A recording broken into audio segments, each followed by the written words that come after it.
Edit muka saya tu jadi flawless.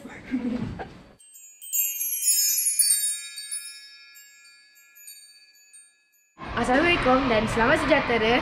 Sempena Hari Guru, kita akan buat challenge rapid dan challenge untuk guru. Jom kita pergi.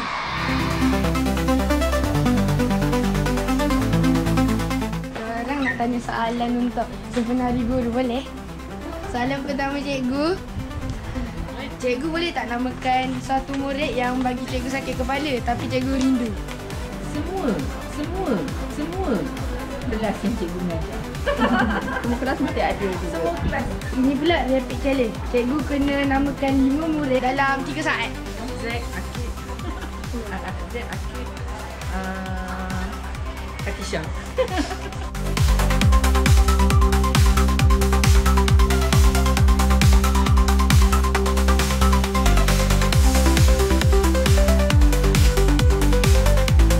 Wait a minute.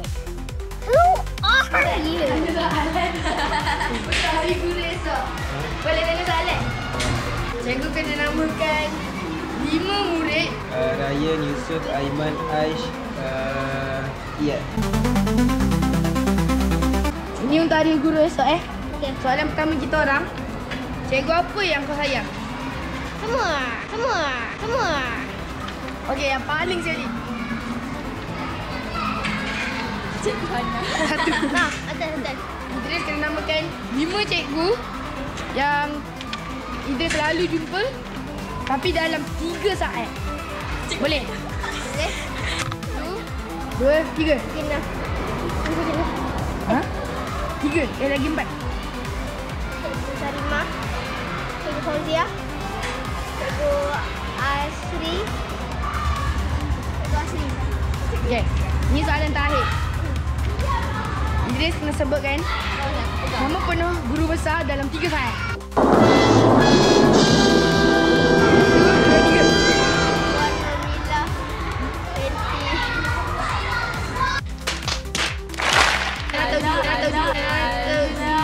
Saya tak suka masa TV. Okey, soalan pertama.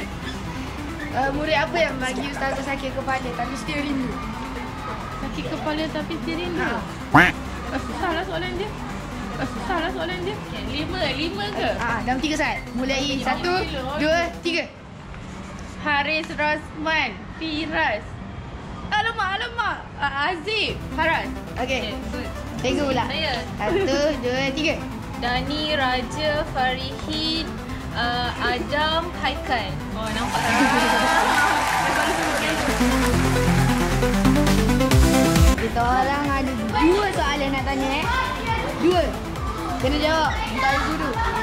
Pertama, guru apa Aisyah paling sayang? Cikgu Khairul Azhar, Cikgu Hana, Cikgu Ambashira, Cikgu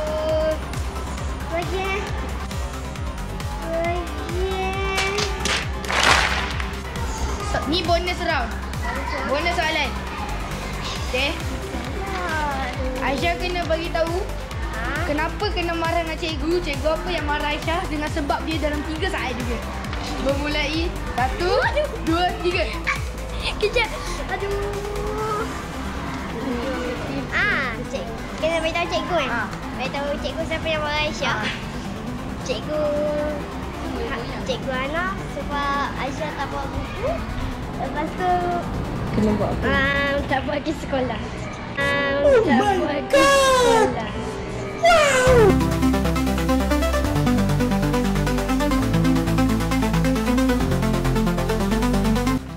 Cikgu kena namakan 5 murid yang cikgu sayang dalam 3 saat. Okey, Damia, Ryan, Hana Sofia. Sebenarnya anak murid kesayangan saya ramai. Semua anak murid saya adalah anak murid kesayangan saya.